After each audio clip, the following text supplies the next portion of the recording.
ونسلم على سيدنا ومولانا محمد رسوله النبي الأمين المكين الحنين الكريم الرؤوف الرحيم. أما بعد، فأعوذ بالله من الشيطان الرجيم. بسم الله الرحمن الرحيم. وما أصابكم من مصيبة فبما كسبت أيديكم ويعفو عن كثير. صدق الله العلي العظيم. مولاي صل وسلم دائما أبدا على حبيبك خير الخلق كلهم محمد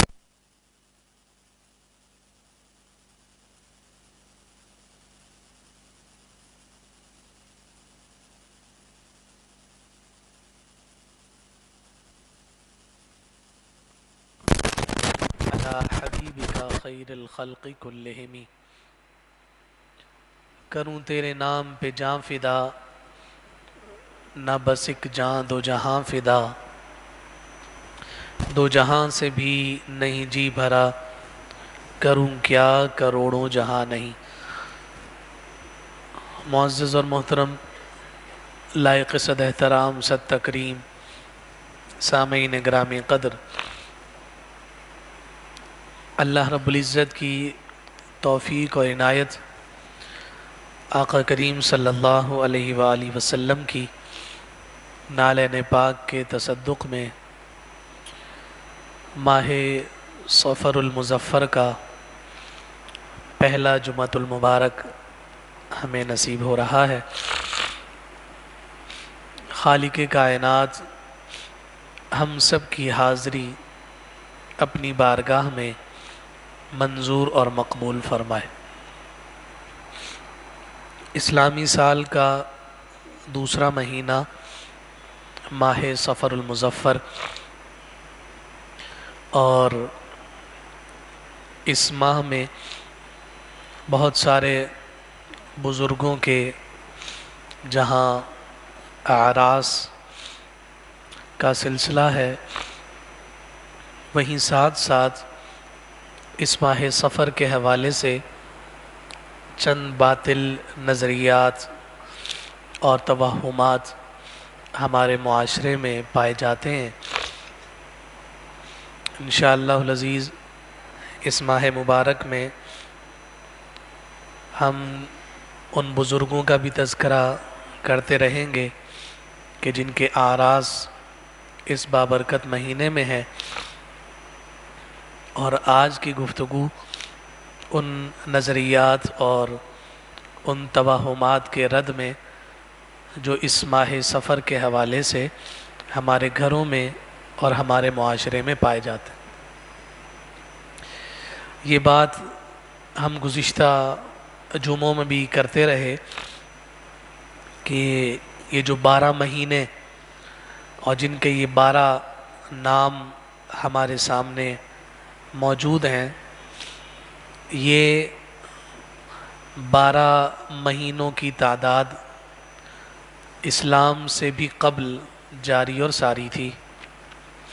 اور ان 12 مہینوں کو انہی ناموں کے ساتھ تعبیر کیا جاتا تھا. اور ساتھ ساتھ یہ بھی ہمارے علم میں ہے کہ قرآن مجید فرقان حمید نے بھی مہینوں کی تعداد 12 ہی ذکر کی ہے، اور ان 12 مہینوں میں 4 مہینوں کو حرمت والا مہینہ قرار دیا ہے. یہ حرمت والے مہینے ماہ محرم الحرام، ماہ ذی قعدہ، ماہ ذی الحجہ اور ماہ رجب، ان 4 مہینوں کو حرمت والے مہینے نہ صرف اسلام نے قرار دیا بلکہ اسلام سے قبل بھی ان مہینوں کو اہمیت اور عزت دی جاتی تھی. اور یہ بات بھی ہم اپنی گفتگو میں ذکر کرتے رہے کہ زمانہ جاہلیت میں چونکہ ہر سمت اور ہر جگہ لڑائی اور فساد کا سلسلہ ہوا کرتا تھا، مگر ان مہینوں کی حرمت وہاں پر بھی قائم تھی کہ جب یہ مہینے آتے تو وہ لوگ آپس کی یعنی باہمی لڑائیوں کو چھوڑ دیا کرتے تھے۔ ماہ صفر کے حوالے سے اس معاشرے اور اس دور میں ایک جو وہم اور ایک بدگمانی قائم تھی وہ یہ تھی کہ اس سفر میں یعنی سفر المظفر میں بلائیں اترتی، اس مہینے کے دن اور رات میں نحوست ہے، بے برکتی ہے، یا ان دنوں میں شروع کیے جانے والے نئے کام میں نقصان ہوتا، اس طرح کی بہت ساری بدشگونیاں اور بدگمانیاں اس معاشرے اور اس دور میں موجود تھی۔ پہلے ہمیں یہ سمجھ لینا چاہیے کہ آخر یہ تصور اور یہ نظریہ پیدا کیوں ہوا۔ یہ بات تو ہمارے علم میں ہے کہ یہ تصورات اور یہ نظریات حضور کے نبوت کے اعلان سے بہت عرصہ قبل سے تھے، اور لوگ اس سفر کے مہینے کو بلاؤں کے اترنے کا مہینہ قرار دیتے، بے برکتی کا مہینہ قرار دیتے، نحوست کا مہینہ قرار دیتے، اور اس مہینے میں کوئی نئے کام کا آغاز نہیں کرتے تھے۔ وجہ کیا تھی؟ وجہ یہ تھی کہ جیسے کہ ہم نے پہلے بھی ذکر کیا کہ ذی قعدہ، ذی الحجہ اور محرم کا مہینہ حرمت والے مہینے زمانہ جاہلیت میں بھی تصور کیے جاتے ہیں۔ ان تین مہینوں میں چونکہ لڑائی جھگڑا ختم ہو جاتا، ساروں نے اپنے اپنے ہاتھ روک لیے ہوتے، آپس میں جھگڑتے نہیں تھے، اور 3 مہینے مستقل تواتر کے ساتھ تسلسل کے ساتھ خاموشی رہتی۔ لیکن جیسے ہی محرم کا مہینہ ختم ہوتا اور سفر کے مہینے کی ابتدا ہوتی، گویا ان پر لڑائی اور جھگڑا حلال ہو جاتا، اور جیسے ہی سفر کا چاند نظر آتا وہ اپنے گھروں سے لڑائی، فساد اور جنگ کے لیے نکل پڑتے۔ اب جب سفر کے مہینے میں وہ جنگ و جدال کے لیے جاتے، لڑائی جھگڑے کے لیے جاتے، تو ان کے پیچھے گھر خالی ہو جاتے، اور جب گھر خالی ہو جائے تو اس گھر کے خالی ہونے کو وہ نحوست تصور کرتے تھے۔ اسی وجہ سے کہا جاتا ہے سفیر المکان، کہ وہ گھر کے جو خالی ہو۔ اب چونکہ 3 مہینے کے بعد انہوں نے جو کمانے اور کسب معاش کا سلسلہ تھا اسے ترک کیا، گھر میں جو روزی روٹی کا انتظام ہو رہا تھا ان سارے امور کو انہوں نے منقطع کر دیا اور جنگ و جدال کے لیے روانہ ہو گئے۔ تو جب کام کی جانب نہیں گئے تو گھر میں مال نہیں آیا، جب مال نہیں آیا تو مال نہ آنے کی وجہ سے گھر میں تنگی پیدا ہوئی، خود گھر میں نہیں ہوتے تھے تو گھر خالی ہو جاتے تھے۔ تو یہ ساری چیزیں جب ماہ سفر میں قائم ہوتی انہی کے اپنے امور اور افعال کی وجہ سے، تو وہ اپنے عمل کے ضابطے سے اس شے کو نہیں دیکھتے تھے، بلکہ ان کے ہاں یہ نقطہ نظر اور نظریہ تھا کہ چونکہ سفر کا مہینہ آیا ہے تو اس کی وجہ سے گھر بھی خالی ہو گئے، گھر کا مال بھی خالی ہو گیا، یہاں اب برکت نہیں رہی، مال میں برکت نہیں رہی، جنگ و جدال ہو رہا ہے، لڑائی جھگڑے ہو رہے ہیں، تو اسے نحوست کا مہینہ تصور کرتے تھے۔ حالانکہ حقیقت اس کے بالکل برعکس، جس طرح سے وہ ماہ محرم میں کسب معاش کے لیے محنت کرتے تھے، اگر وہ سفر میں لڑنے جھگڑنے کی بجائے وہی سلسلہ قائم رکھیں تو جس طرح سے مال پہلے آ رہا تھا ماہ سفر میں بھی آتا، مگر چونکہ ان امور کی وجہ سے ماہ سفر المظفر میں ان کے گھر بھی خالی ہو جاتے، گھر میں مال کی آمد بھی رک جاتی، جنگ و جدال میں ان کے نقصانات بھی ہوتے، تو اس وجہ سے اس مہینے کو انہوں نے خالی مہینہ قرار دینا شروع کیا۔ اور پھر یہ تصور اور یہ نظریہ اس قدر مضبوطی پکڑ گیا اور اس قدر جڑوں میں داخل ہو گیا کہ زمانہ جاہلیت کا قائم کیا ہوا یہ تصور نہ صرف حضور علیہ الصلوۃ والسلام کی بارگاہ میں یہ سوال کیا گیا باقاعدہ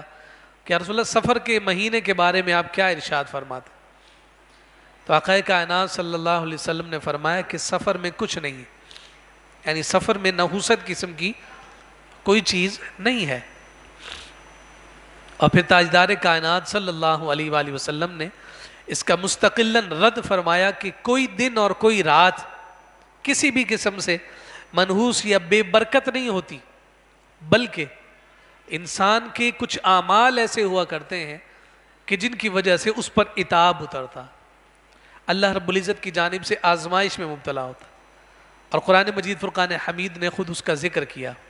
فرمایا وَمَا أَصَابَكُم مِّن مُّصِيبَةٍ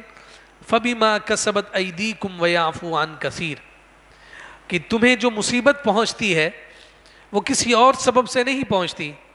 بلکہ اس سبب سے پہنچتی ہے کہ جو تم اپنے ہاتھ سے کماتے ہو، یعنی تمہارے اپنے ہاتھوں کا کیا دھرا ہے کہ جس کی وجہ سے تم پر بلائیں بھی اترتی ہیں اور تم پر آزمائشیں بھی اترتی ہیں۔ تو شریعت مطہرہ میں اس قسم کا کوئی تصور اور اس طرح کا کوئی نظریہ موجود نہیں ہے کہ ماہ سفر المظفر میں اللہ نہ کرے بلائیں اترتی ہیں یا ان دنوں میں کسی قسم کی کوئی نحوست ہوتی۔ اسے شریعت نے بھی رد کیا، اور شریعت مطہرہ کے ساتھ ساتھ دین اسلام نے سختی کے ساتھ اس کی ممانعت کی ہے، اور اس طرح کے تصورات کو رکھنے سے دین اسلام نے منع کیا۔ اب ذرا یوں دیکھیے، اسی کے ساتھ ساتھ کچھ امور اور بھی قائم تھے اور جن کے بارے میں تاجدار کائنات صلی اللہ علیہ وآلہ وسلم نے منع فرمایا۔ ایک تصور ہے جسے بدفعلی کہا جاتا ہے، بدفعلی جسے کہا جاتا ہے، یہ معاملات اس دور میں بھی موجود رہے اور پھر ساتھ ساتھ ہم آج کے دور میں دیکھیں تو بہت سارے مقامات پر یہ چیزیں بھی ہمیں نظر آتی ہیں۔ اس دور میں یہ سلسلہ اور یہ تعلق اس طور پر قائم تھا کہ وہ پرندے کو اڑایا کرتے تھے، پرندے کو اڑاتے اور پھر اس کے اڑنے کی سمت کو دیکھتے۔ اگر پرندہ سیدھی سمت اڑ جاتا تو وہ اس سے یہ نتیجہ اخذ کرتے کہ ہم جس کام کے لیے یہ فال نکال رہے ہیں تو اس میں برکت ہوگی۔ اگر وہ پرندہ اوپر کی جانب، بلندی کی جانب یا پستی کی جانب آ جاتا تو اس سے وہ یہ نتیجہ اخذ کرتے کہ کام تو ہو جائے گا مگر اس میں تاخیر ہوگی۔ اور اگر وہ پرندہ بائیں جانب کی سمت اڑ جاتا تو یہ نتیجہ اخذ کیا جاتا کہ یہ اس کام میں ہمیں کامیابی نہیں ہوگی۔ تو حضور علیہ الصلوۃ والسلام نے اس عمل سے بھی منع فرمایا، کہا کہ اچھائی اور برائی کا پیدا کرنے والا رب ذوالجلال ہے، اسی کے تحت قدرت ہے، اور وہی ان تمام امور کو صحیح معنوں میں جاننے والا ہے، تخلیق کرنے والا ہے، اور ہر چیز اسی کے قبضہ قدرت میں۔ یہ اعتقادات اس قدر پختگی کے ساتھ اس دور میں راسخ ہو چکے تھے کہ مسلمانوں میں بھی یہ ساری چیزیں موجود تھیں۔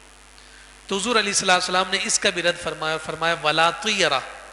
یعنی یہ جو تم پرندوں کو اڑاتے ہو، اس کے ذریعے سے تم فال نکالتے ہو، فرمایا کہ اس کا دین اسلام میں کسی قسم کا کوئی تصور نہیں ہے۔ اور اس تصور کو توڑنے کے لیے اور اس طرح کے نظریات سے صاحب ایمان کو بچانے کے لیے آقا کائنات صلی اللہ علیہ وسلم نے ارشاد فرمایا کہ اگر تمہیں واقعی دل کی تسلی چاہیے کہ یہ کام میرے لیے بہتر ہے یا نامناسب ہے تو اس کے لیے حضور علیہ السلام نے استخارہ کی تعلیم ارشاد فرمائی، اور اس استخارہ کی تعلیم خود حضور علیہ السلام نے بیان فرمائی کہ اس کے ذریعے سے گویا ایک مشورہ کی کسی کیفیت ہوتی، اور اس کا طریقہ خود کائنات کے تاجدار صلی اللہ علیہ وآلہ وسلم نے بیان فرمایا۔ اس دعا کو ذکر کیا، اور اس دعا کو ذکر کرنے کے بعد اس کا پورا طریقہ بیان فرمایا کہ اگر کوئی صاحب ایمان کسی نئے کام کی ابتدا کرنا چاہے اور اس کا دل تذبذب کا شکار ہے کہ آیا وہ اس عمل میں ہاتھ ڈالے یا نہیں، تو فرمایا اپنے رب سے مشورہ کرے. اور مشورہ کرنا کیا ہے؟ فرمایا رات کو تمام امور سے اور مصروفیات سے فارغ ہونے کے بعد 2 رکعت نماز استخارہ کی نیت کے ساتھ نفل نماز ادا کرے. اس کے بعد جو دعا ذکر کی گئی اور وہ دعا مشہور ہے، دعا استخارہ کہلاتی ہے، اسے پڑھے اور اس کام کو اپنے ذہن میں لے کر سو جائے. اللہ رب العزت رات میں اسے خواب ہی کی حالت میں اس کی جانب اشارہ عنایت فرما دے گا، اور یہ گویا رب ذوالجلال کی جانب سے ایک اشارہ ہے اور اللہ رب العزت کی بارگاہ سے مشورہ ہے. اس لیے حضور علیہ السلام نے فرمایا کہ اس بدفعلی سے بچنے کے لیے اپنا تعلق اپنے رب کے ساتھ جوڑو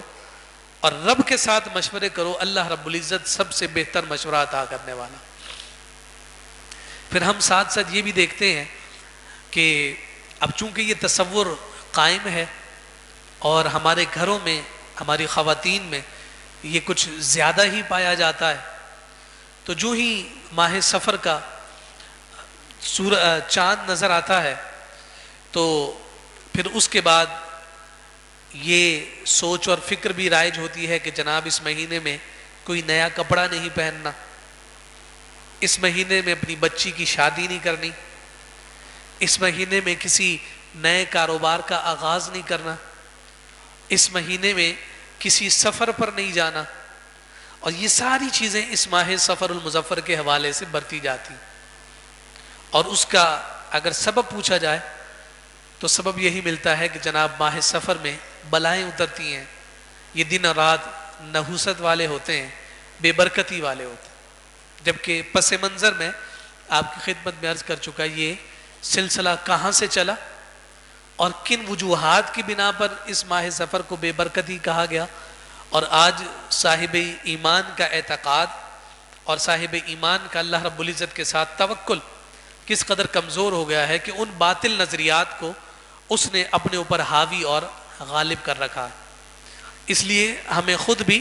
اور اپنے گھر کی خواتین کو بھی اس قسم کے توہمات سے بچانا چاہیے. پھر اس کے ساتھ ساتھ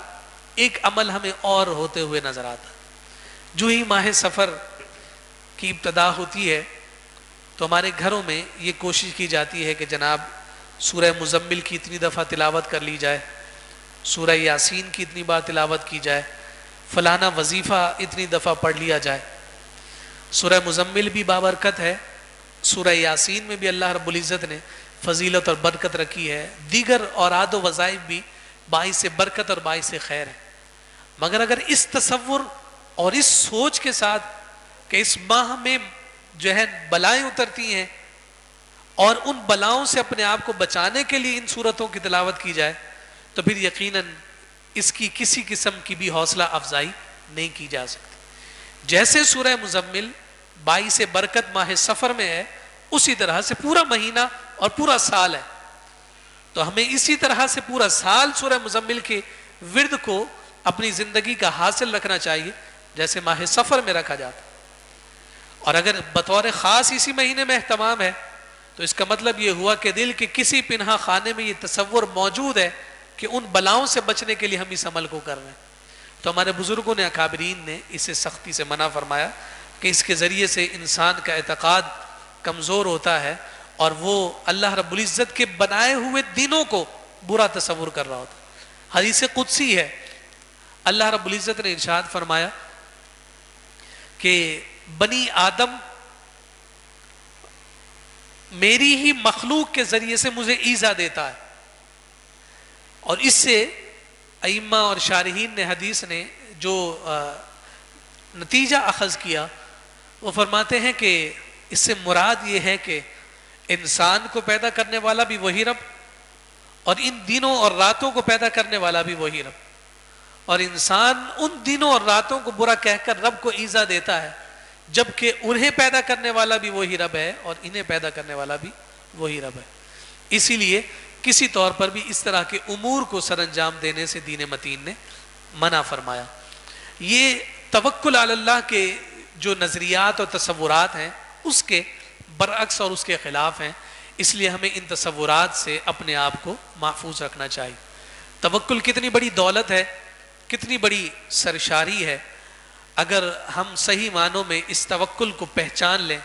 تو یقین جانیے کہ اللہ رب العزت کی جانب سے کبھی بھی ہم کسی آزمائش میں مبتلا نہ ہوں. جہاں ہمارا اعتقاد اللہ کی ذات سے کمزور پڑتا ہے وہیں پھر یہ باطل تصورات ہمارے معاشرے میں جنم لینا شروع کر دیتے ہیں. فی نفسی ہی اپنی ذات میں کوئی شے کوئی نفع اور نقصان نہیں دیتی، جبکہ اللہ رب العزت کی جانب سے ان اشیاء میں جب فائدے اور نقصان کی تاثیر رکھی جاتی ہے تب ہی وہ شے ہمیں فائدہ اور نقصان دیتی ہے. مگر اگر رب ذوالجلال کی جانب سے اذن اور اجازت نہ ہو تو لاکھ کوششوں کے باوجود بھی کوئی شے ہمیں نقصان نہیں دے سکتی. یہ ہم جانتے ہیں کہ آگ کا وصف جلانا ہے اور اس میں جلانے کی طاقت اس کی اپنی ذاتی نہیں ہے، بلکہ اس آگ میں جلانے کی طاقت اللہ رب العزت کی جانب سے. اگر کوئی شخص یہ کہے کہ یہ آگ اپنی ذات میں جلا سکتی ہے تو فرمایا کہ یہ شرکی عقیدہ ہے، کیونکہ اس آگ کو جو تپش دی گئی وہ اللہ رب العزت کی جانب سے دی گئی. یہی سبب ہے کہ ہے بھی وہی آگ، آگ کا وصف بھی جلانا ہے، وہ جلا کر راکھ کر دیتی ہے، مگر جب اللہ رب العزت کی جانب سے جلانے کی اذن اور اجازت نہ ہو تو ہم دیکھتے ہیں کہ آتش نمرود میں جناب ابراہیم خلیل اللہ کو آگ مس بھی نہیں کر سکتی. اب سوال یہ پیدا ہوتا ہے کہ جب آگ جلاتی ہے، جلا کر راکھ کرتی ہے، نقصان پہنچاتی ہے، تو جناب ابراہیم کو کیوں نہیں نقصان پہنچایا؟ اور وہ بھی آتش تھی، وہ بھی آگ تھی، وہ بھی جل رہی تھی، مگر حضرت ابراہیم پر اس نے اثر کیوں نہیں کیا؟ تو اس کا جواب صرف اور صرف یہ ہے کہ اللہ رب العزت کی جانب سے اس آگ کو اجازت ہی نہیں تھی کہ وہ ابراہیم علیہ السلام کو جلا سکے. اور خود قرآن نے کہا یا نار کونی بردا وسلاما علی ابراہیم، اے آگ تیرا تو وصف ہے کہ تو جلائے، تو تیز بھی ہے، تو گرم بھی ہے، تو جلا کر راگ بھی کرتی ہے، تیرے میں وصف یہی ہے، مگر یہ وصف میں نے ہی پیدا کیا ہے. اب یہ وصف بھی میں تجھ میں پیدا کر رہا ہوں کہ میرے ابراہیم کے لیے ٹھنڈی ہو جا اور سلامتی والی ہو جا. تو فی ذاتی ہی کسی شے میں نفع اور نقصان کا اثر قائم نہیں ہوتا، بلکہ اللہ رب العزت کی جانب سے عطا کرتا. اور اگر کسی ذات میں اس کی ذاتی حیثیت سے کوئی شے تصور کی جائے تو اس کی شریعت مطہرہ صراحت کے ساتھ نفی کرتی. دیگر ادیان اور مسلمانوں کے ایمان میں بنیادی فرق یہ ہے، جو لوگ آگ کو پوجتے ہیں، جو لوگ آگ کی عبادت کرتے ہیں، اگر ان سے پوچھا جائے کہ آگ کی عبادت کیوں کرتے ہو تو وہ کہتے ہیں کہ آگ چونکہ جلاتی ہے اس لیے ہم اس کے شر سے بچنے کے لیے اس کی عبادت کرتے ہیں تاکہ یہ ہمیں جلا نہ سکے. تصور کیا ہے؟ یہ آگ اپنی ذات میں جلانے والی. مگر ایک صاحب ایمان ہے، یہ بھی جو ہے اللہ رب العزت نے ہی پیدا کیا ہے. اس غیر مسلم آگ کو پوجنے والے آتش پرست کی بھی دو آنکھیں ہیں، مسلمان کی بھی دو آنکھیں ہیں، اس کے بھی دو ہاتھ، اس کے بھی دو ہاتھ، سوچنے سمجھنے کے لیے اسے بھی ذہن دیا گیا، اسے بھی ذہن دیا گیا، مگر وہ آگ کے سامنے ہاتھ باندھ کر سر جھکائے کھڑا ہے. اور یہ صاحب ایمان آگ کو کچھ تصور بھی نہیں کرتا. اس کی وجہ کیا ہے؟ اس کی وجہ صرف اور صرف یہ ہے کہ اس نے آگ کو سب کچھ تصور کر لیا اور صاحب ایمان نے اپنے رب کو سب کچھ تصور کر لیا کہ رب ذوالجلال ہی ہے جو اس آگ سے نفع بھی دیتا ہے اور اس آگ سے نقصان بھی دیتا. یہ بنیادی فرق دیگر ادیان اور دین اسلام کے اندر موجود ہے. پھر اسی طرح سے ہم دیکھیں کہ یہ زہر ہے، اور زہر اگر کوئی شخص کھائے تو حتمی نتیجہ یہ ہے کہ وہ دنیا سے چلا جائے گا، اس کی موت واقع ہو جائے گی. زہر انسان کے جسم کو پگھلا دے، ختم کر دے، نقصان دے دے اور وہ موت کا حقدار ٹھہرے. مگر ہمیں دین میں اور دین اسلام کی تاریخ میں بہت ساری مثالیں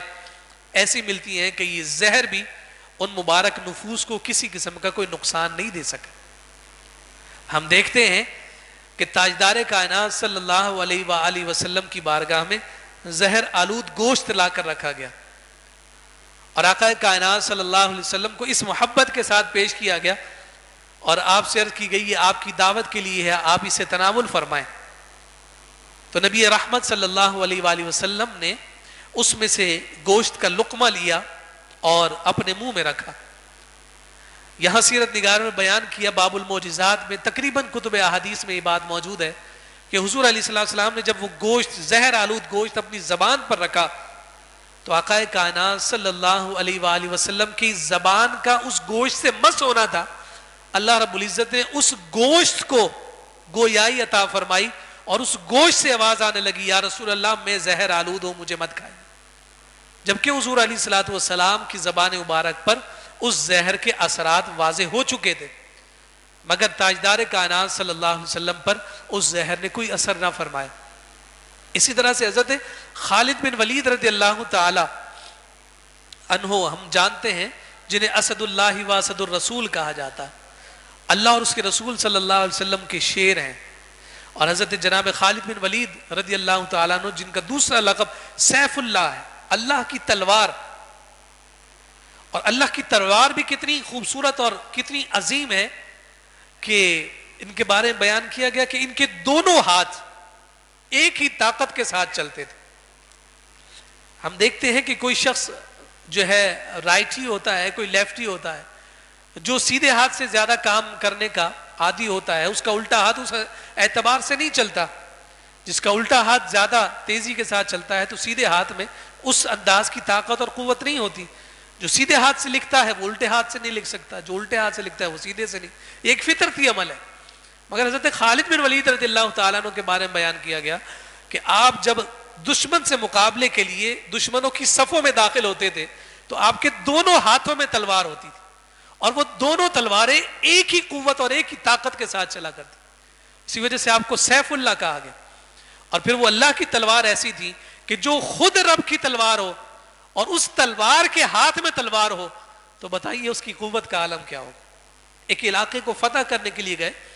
اور وہاں کے لوگوں کی کچھ اعتقادات اور کچھ نظریات بہت باطل قسم کے تھے.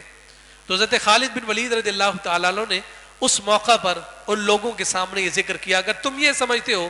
کہ ہر شے کی جو طاقت اور قوت ہے اس شے کی اپنی ذاتی ہے تو بتاؤ یہ زہر کیا کرتا ہے. تو انہوں نے کہا کہ جناب یہ زہر تو جو کھائے گا وہ مر جائے گا. حضرت خالد بن ولید کے ہاتھ میں زہر کی پوڑیاں تھی اور کہا اگر تم یہ کہتے ہو کہ یہ زہر مار سکتا ہے تو میں اللہ رب العزت کو گواہ بنا کر اسی زہر کو کھاتا ہوں اور مجھے رب پر کامل یقین ہے کہ رب ذوالجلال اس زہر کو مجھ پر غالب نہ ہونے دے گا. دشمنوں کا مجمع سامنے موجود ہے. حضرت خالد بن ولید کے توکل کا عالم یہ دیکھیے کہ تاثیر اللہ نے پیدا کرنی ہے. کوئی شے ذاتی اعتبار سے نقصان اور نفع نہیں دے سکتی. آپ نے وہ زہر لیا اور کھا لیا. دیکھنے والوں نے دیکھا ہونا تو یہ چاہیے تھا کہ خالد بن ولید کے ناک اور منہ سے بھی خون آتا, آنکھوں سے اور کانوں سے خون نکلنے لگ جاتا, چند لمحات میں وہ زمین پر ڈھیر ہو جاتے, مگر وہ اسی طرح سے ہی سلامت کھڑے رہ گئے. آپ کے اس توکل کو دیکھ کر مجمع میں سے 20 لوگ دائرہ اسلام میں داخل ہو گئے. یہ سبب کیا تھا کہ یہ مسلمانوں کے اعتقادات کی یہ ایک انفرادیت ہے, یہ تفردات ہیں دیگر ادیان کے اعتبار سے کہ مسلمان جو کچھ بھی تصور کرتے ہیں وہ رب ذوالجلال کی ذات کو تصور کرتے ہیں. سب کچھ عطا کرنے والی ذات اللہ رب العزت کی جانب سے, اور اگر اس کی جانب سے کسی قسم کی کوئی اجازت نہ ہو تو دنیا کچھ بھی کر گزرے کوئی کسی کو نقصان نہیں پہنچا سکتا. اس لیے جناب سیدنا علی المرتضیٰ رضی اللہ تعالی عنہ کا قول بہت مشہور ہے. وہ جو اس انداز میں شجاعت کے ساتھ, بہادری کے ساتھ, دلیری کے ساتھ دشمنوں کے ساتھ لڑا کرتے تھے جنہیں شیر خدا کہا گیا, اور جناب علی المرتضیٰ رضی اللہ تعالیٰ عنہ کی اس بہادری, دلیری اور شجاعت کو ساری دنیا تسلیم کرتی ہے, ان میں جو وصف قائم ہوا ان کے اس قول کے ذریعے سے ہمارے سامنے نمایاں ہوتا ہے. آپ نے کہا کہ انسان کی موت اس کی سب سے بڑی محافظ ہے. انسان کی موت اس کی سب سے بڑی محافظ ہے کہ جب تک موت نہیں آئے گی, جب تک اجل نہیں آئے گی, جب کہ رب کی جانب سے جب تک اذن نہیں آئے گا دنیا کی کوئی طاقت نقصان نہیں پہنچا سکتی. اور جب وہ اجل آ جائے, وہ لمحہ اور وہ وقت آ جائے جو رب نے مقرر کر دیا ہے, پھر دنیا کی کوئی طاقت تمہیں بچا بھی نہیں سکتی. دنیا کی کوئی طاقت تمہیں نہیں بچا سکتی. کوئی شخص کچھ بھی کرتا رہے مگر جب تک موت نہیں ہے کوئی شے کسی کو نقصان نہیں پہنچا سکتی. اور یہ حضرت علی المرتضیٰ رضی اللہ تعالیٰ عنہ کی بنیادی اعتقادات اور ان کے شیر خدا ہونے کے اس عظیم لقب کے اسباب میں سے ہے کہ انہوں نے اسی موت پر ہی اکتفا کر رکھا ہے کہ میرے رب نے جو وقت مجھ پر مقرر کیا ہے اس وقت کے علاوہ مجھے موت آ نہیں سکتی. اور یہی وجہ ہے کہ بڑی خوبصورت بات جو انہوں نے بیان فرمائی، جب ہجرت کی رات تھی، آقا کائنات صلی اللہ علیہ وسلم مکہ المکرمہ سے ہجرت فرما کر مدینہ منورہ تشریف لا رہے ہیں، اور آپ جانتے ہیں کہ آپ کے جو ہم سفر تھے وہ جناب سیدنا صدیق اکبر رضی اللہ تعالی عنہ تھے. حضور علیہ السلام کو اسی رات معاذ اللہ شہید کرنے کا پورا مکمل منصوبہ بن چکا تھا، اور کفار مکہ نے یہ مکمل طور پر طے کر لیا تھا کہ کاشانہ مصطفیٰ کا محاصرہ کر کے آج رات معاذ اللہ حضور علیہ السلام کو شہید کر دیں گے. اور اس عالم میں، اس کیفیت اور اس حالت میں تاجدار کائنات صلی اللہ علیہ وسلم جناب صدیق اکبر کو لے کر مدینہ المنورہ کی جانب روانہ ہوئے ہیں، اور حضرت سیدنا علی المرتضیٰ رضی اللہ تعالی عنہ کو اپنے بستر پر سلایا ہے. وہ بستر کہ جو اس وقت تیروں اور تلواروں کے سائے میں ہے. دشمنوں نے جس گھر کا محاصرہ کر رکھا ہے کہ اس بستر پر جو سو رہا ہے اسے آج معاذ اللہ شہید کر دیا جائے گا، اور اس بستر پر کائنات کے تاجدار شیر خدا کو سلا کر آ رہے ہیں. اور آقا کائنات صلی اللہ علیہ وسلم نے ارشاد فرمایا، اے بھائی علی، میرے پاس جو امانتیں موجود ہیں، صبح وہ امانتیں جن جن افراد کی ہیں انہیں لوٹا کر میرے پیچھے مدینہ المنورہ آ جانا. حضرت علی المرتضیٰ رضی اللہ تعالیٰ عنہ حضور علیہ السلام کے بستر انور پر سکون کی نیند سوئے، اور پھر بعد میں بیان کرتے تھے کہ ساری زندگی جس رات میں سب سے زیادہ مطمئن ہو کر سویا ہوں، بے خوف و خطر اور اطمینان کے ساتھ سویا ہوں، فرمایا وہ رات تھی جس رات میں مصطفیٰ کریم صلی اللہ علیہ وسلم کے بستر پر کاشانہ مصطفیٰ میں سویا. لوگوں نے کہا کہ جناب اس دن تو دشمنوں نے آپ کا گھیرا کر رکھا تھا، آپ کے گھر کا محاصرہ تھا، وہ تو معاذ اللہ آپ کو شہید کرتے تھے اگر وہ آپ کو نہ دیکھتے.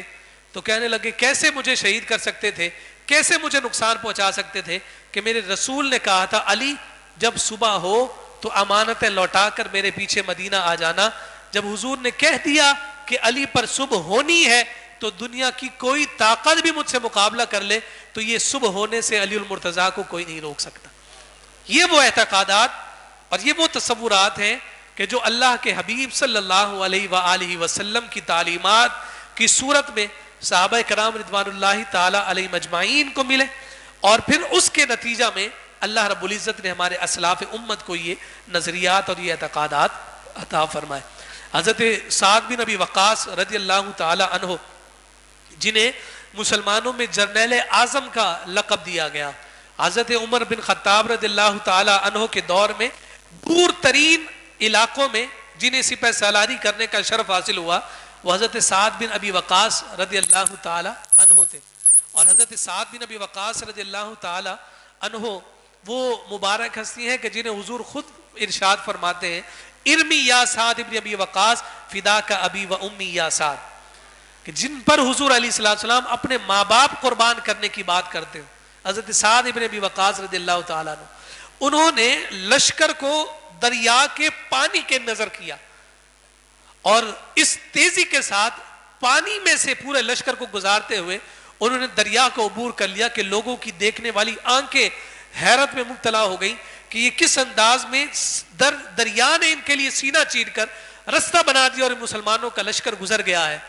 تو فقط صرف اور صرف سبب یہی نظر آتا ہے کہ نقصان دینے والی ذات اور فائدہ دینے والی ذات اللہ رب العزت کی ہے، اور جب اس ذات کے ساتھ اپنی وابستگی اتنی پختہ ہو جائے کہ پھر نقصان بے نقصان نہ رہے بلکہ وہ بھی فائدہ دینے کے لیے ہاتھ باندھے کھڑے ہو. اسی لیے اقبال نے کہا تھا کہ دشت و دشت دریا بھی نے چھوڑے ہم نے، بحر ظلمات میں دوڑا دیے گھوڑے ہم نے. حضرت سعد بن ابی وقاص رضی اللہ تعالی عنہ کی یہ دلائری، یہ بہادری اور یہ شجاعت ہمارے سامنے نظر آ رہی ہے. مختصراً خلاصہ یہ ہے، ان ساری چیزوں کو بیان کرنے کا مقصد صرف اور صرف یہ ہے کہ اس طرح کے اعتقادات، توہمات، نظریات، تصورات کہ جو اللہ رب العزت کی وحدانیت اور رب ذوالجلال کی قدرت کے جو عظیم شاہکار ہیں اس سے متصادم ہو، ان تصورات سے ہمیں بچنے کی ضرورت ہے. ماہ سفر المظفر کسی اعتبار سے بھی بے برکت نہیں، کسی اعتبار سے بھی نحوست والا نہیں،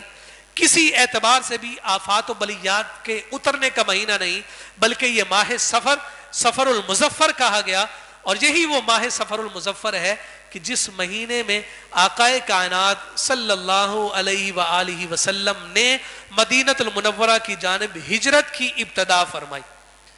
26 یا 25 سفر کی وہ تاریخ تھی، تاجدار کائنات صلی اللہ علیہ وسلم نے مدینہ المنورہ کا سفر اختیار فرمایا۔ اگر ایسا ہی کوئی معاملہ ہوتا تو حضور علیہ السلام دین اسلام کا اتنا بڑا ایونٹ اور اتنا بڑا مارکہ اور اتنا بڑا سفر کہ جو یوں سمجھیے کہ مسلمانوں کی زندگی کو بدلنے کے لیے ایک سنگ میل کی حیثیت رکھتا تھا، فرمایا کہ اگر ایسا معاملہ نہ ہوتا تو حضور علیہ السلام سفر کے مہینے میں یہ سفر اختیار نہ فرماتے۔ اور پھر ساتھ ساتھ ایک روایت کے مطابق تو یہ بھی بیان کیا گیا کہ کائنات کے تاجدار صلی اللہ علیہ وآلہ وسلم نے شہزادی کونین، خاتون جنت، سیدۃ نساء العالمین سیدہ فاطمۃ الزہرا سلام اللہ علیہا اور جناب سیدنا علی المرتضی رضی اللہ تعالی عنہ کا نکاح عقد مسرونہ اسی ماہ سفر المظفر سن 2 ہجری میں فرمایا۔ ایک روایت ماہ شوال کی بھی ہے، مگر کچھ احادیث کی کتب نے ماہ سفر المظفر کو بھی ذکر فرمایا۔ اگر تو حقیقتاً اس مہینے میں کسی نئے کام کی ابتدا منع ہوتی یا اسلام ایسے کسی تصور کی یا نظریے کی اجازت دیتا تو حضور علیہ السلام اتنا اہم کام اس ماہ مبارک میں سر انجام نہ دیتے، مگر آقا کائنات صلی اللہ علیہ وسلم نے نہ صرف اپنے قولی فرمان کے ذریعے سے، قولی حدیث کے ذریعے سے لا سفر فرما کر ماہ سفر المظفر کے اعتبار سے تمام نظریات، تمام توہمات کو رد فرمایا، توکل علی اللہ کے برخلاف قرار دیا، بلکہ فرمایا کہ اللہ رب العزت ہی کی ذات ہے کہ جس نے انسان کو بھی پیدا کیا، ان دنوں اور راتوں کو بھی پیدا کیا۔ اب کیسے ممکن ہے کہ ایک مخلوق ہو کر دوسری مخلوق کے بارے میں اس طرح کے باطل نظریات اور تصورات رکھے؟ اللہ رب العزت ہم سب کو رب ذوالجلال کی بارگاہ سے کامل ایمان اور وابستگی کی دولت سے سرشاری عطا فرمائے۔ آقا کائنات صلی اللہ علیہ وسلم کے صدقے اور طفیل رب ذوالجلال کی بارگاہ کی وہ عظیم للہیت اور توکل کی دولت سے سرشاری عطا فرمائے کہ جس کے نتیجہ اور جس کے سبب میں ہر قسم کے باطل خیالات اور تصورات سے ہم اپنے آپ کو محفوظ رکھ سکیں۔ رب ذوالجلال ہم سب پر اپنا خاص فضل و کرم فرمائے۔ وما علینا الا البلاغ المبین۔